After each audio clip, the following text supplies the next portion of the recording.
இன்னைக்கு நிறைய பேர் ஹார்ட் அட்டாக், இருதய மாரடைப்பு வந்ததுனால ஸ்டெண்ட் போட்டிருப்பாங்க, மாத்திரைகள் நிறைய சாப்பிட்டுட்டே இருப்பாங்க. அவங்களுக்கு ஒரு குட் நியூஸ் என்ன அப்படின்னா, இந்த கத்திரிக்காயில சொலாசோடின், SOLASODINE, சொலாசோடின் அப்படின்னு ஒரு முக்கியமான சப்ஸ்டன்ஸ் இருக்கு.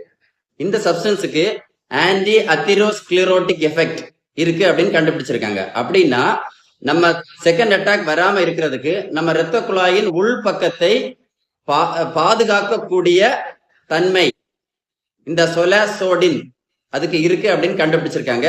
ஸோ இந்த முக்கியமான இன்ஃபர்மேஷனை உங்க ஃப்ரெண்ட்ஸ்க்கு கூட கண்டிப்பா ஷேர் பண்ணாம இருந்துடாதுங்க. ஓகே, கண்டிப்பா ஷேர் பண்ணுங்க. இது மட்டும் இல்ல, இந்த சொலாசோடினுக்கு சிலவங்களுக்கு காக்கா வெளிப்புக்கு மாத்திரை சாப்பிட்டுட்டு இருப்பாங்க, ஃபிட்ஸுக்கு. ஸோ அதுக்கு இது ரொம்ப யூஸ்ஃபுல்லா இருக்குன்னு கண்டுபிடிச்சிருக்காங்க. சிலவங்க கேன்சருக்கு கீமோதெரப்பி எடுத்துட்டு இருப்பாங்க, அவங்களுக்கும் இந்த சொலாசோடின்